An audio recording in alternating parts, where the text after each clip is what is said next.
Hello and welcome to Late Night with Lakau. In this series, it's basically me just goofing off, playing games after work when I have nothing better to do and I don't really feel like working on necessarily main content. However, hopefully you'll enjoy it just as much as you do the other content.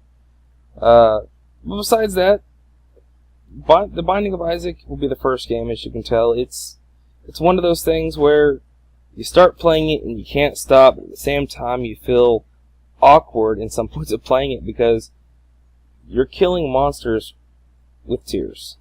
It doesn't get much weirder than that. I mean, you get items that poke toothpicks through the eye. You get stuff like Mom's Pad, which is a special item. What I want to know is why there are bombs in this lady's basement. Why are there bombs? Was she a terrorist? Was she planning on some sort of attack on somebody? One thing that I do have to think about when I play this game is concentration, because not that it's necessarily the hardest thing in the world, but many, many times have I died while trying to play because I wasn't paying attention.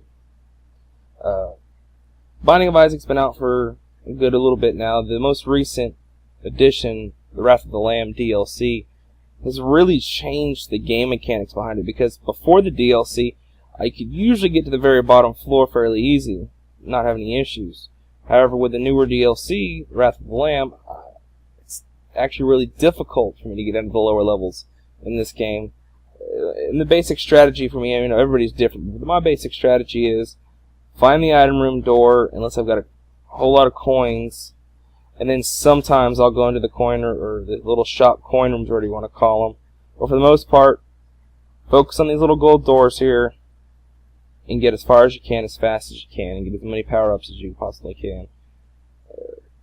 One big thing is a lot of times you may get worthless items, like having 10 extra bombs. It's great and all, but it's not necessarily a good thing or a bad thing. It's just you're never going to really use them except for maybe to blow a hole in the wall, or and that's saying you get lucky enough to find a secret area. So, first boss here is Monstro. He is fairly easy. He just jumps in the air, and when he lands, he shoots out, I guess we'll call them blood particles. He also burps, or throws up, whatever you want to call that move right there, and throws out more blood particles.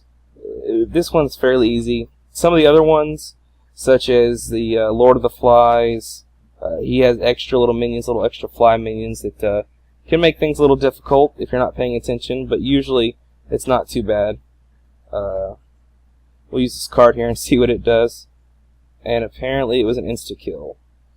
We got range up there with Mom's Lipstick, so apparently now my Isaac is a drag queen. But moving on. I didn't realize that I had a bomb sticking out of my head. When did I get a bomb sticking out of my head? It doesn't make any sense. But anyways,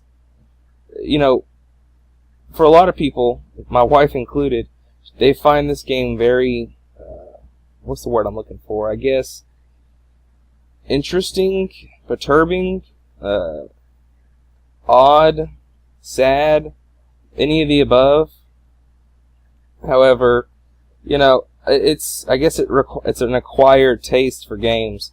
Oh, we got a blue rock. Let's see what we get. Apparently we're going to kill ourselves. And we'll go ahead and call that a night for this episode. I hope you enjoyed it, and see you next time.